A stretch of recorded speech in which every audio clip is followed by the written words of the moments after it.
Good morning, everyone. I welcome you to Biocon's Q1 FY22 earnings call.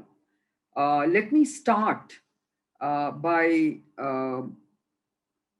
hoping that all of you are safe and hopefully vaccinated now. In terms of our financial performance, we have delivered revenues of 1,808 crores, which is a modest increase of 6% over last fiscal, which was at 1,712 crores. We have had very strong performance in two of our businesses, namely research services, which grew 41% to 595 crores, and biosimilars, which grew 10% year on year and 26% and 14% quarter on quarter to 758 crores. I would like to basically say that our Q1 financials have been impacted by a degrowth in our generics business or small molecules business, which degrew 22%. And this is what largely impacted our revenue growth.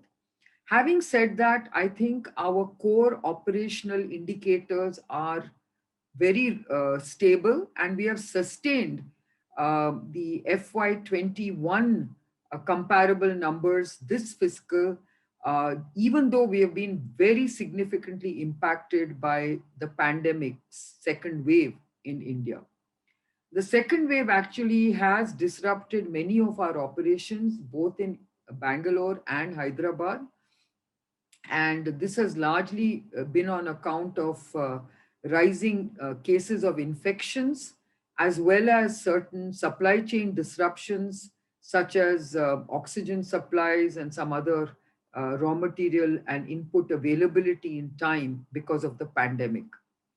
Travel restrictions have also denied us on-site inspections by various agencies, and this too has basically impacted some of our potential growth opportunities this fiscal. But we hope that with vaccination pace rising and the fact that we have vaccinated over 90% of our employees within the Biocon group, and the fact that the second wave is now receding, we hope that we will be back to normalcy by this quarter.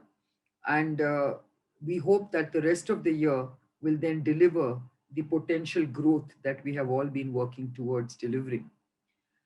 In terms of our EBITDA, it was fairly flat as compared to last fiscal, 437 crores versus 432 crores last fiscal. EBITDA margins were at 24%, a tad lower than last fiscal of 25%. But our core EBITDA margins net of licensing, forex and R&D stood at a healthy 30%. We've also had a pretty good performance in terms of profit before tax at 224 crores, which of course then was hit by a P&L impact of our share of loss pertaining to our Boston-based startup Bicara, which then dropped it to 142 crores. PBT for the quarter was at 166 crores, and net profit, considering the share of loss impact from our Boston startup, therefore was then reduced to 84 crores. As you know, we as a company believe very strongly in innovation, and we believe that Bicara has a very interesting pipeline of bifusion or bispecific antibodies. And this is the new area in oncology, which we have invested in. And we are hoping that we will get good readouts by the end of this calendar year, which will then prepare it for a capital raise from the US venture funds. So we believe that we will need to support this business, but as an associate company, we are basically capturing the loss of share of loss. The gross R&D spend for the year for this quarter was at 136 crores, which corresponds to 12% ex Syngene. Of this, 120 crores is reported in the P&L, while the balance has been capitalized. The outlook for the rest of the year is extremely promising, with several drug approvals on the anvil, of course, contingent to timely US FDA on site inspections and approvals. Malaysia has visibility on an on site inspection for its BLA pertaining to biosimilar insulin aspart by the end of quarter two. And we are also awaiting the interchangeability label approval by US FDA by the end of this month, which if it happens, then of course, this will be the first interchangeable biosimilar insulin in the US market. As far as our COVID portfolio is concerned, it has contributed significantly to our branded formulations India sales, and I'm very proud to report that itolizumab has actually saved many lives during the second wave.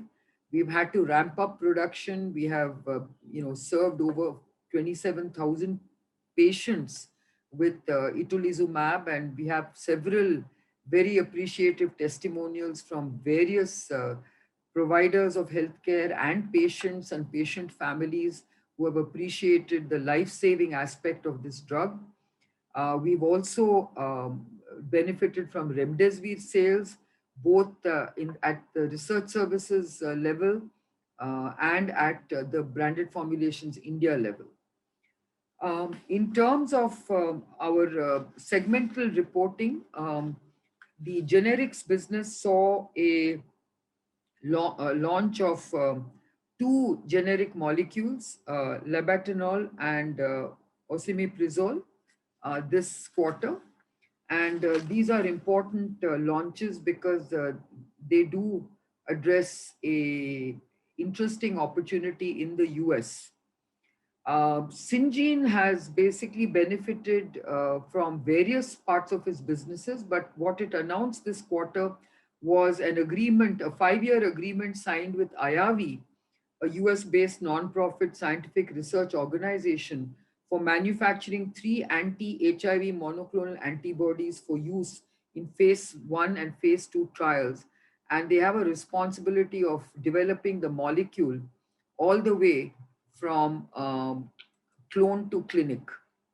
So I think this is a very important event for Syngene. And as they ramp up the rest of their businesses with very assured business opportunities, biologics manufacturing and development of such molecules is also a very large opportunity for Syngene.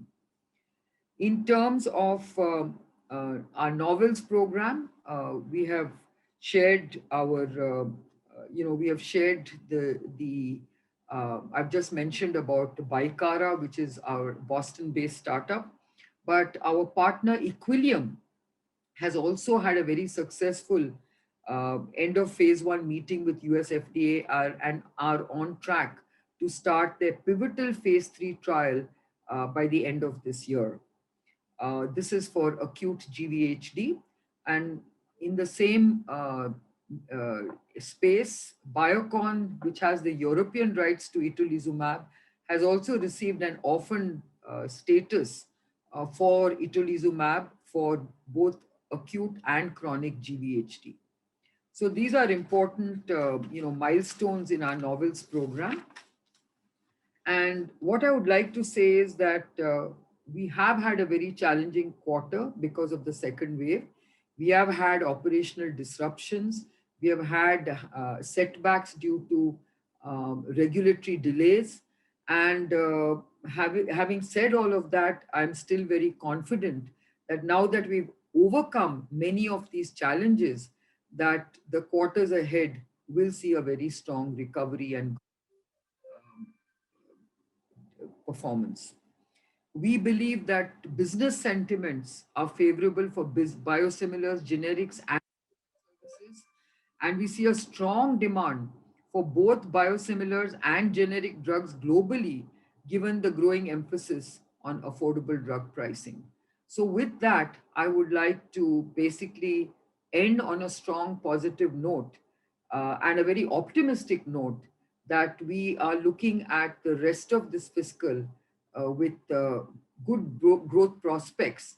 And we hope that there are no surprises that will basically hinder our growth trajectory that we are expecting to see for the remaining part of the year.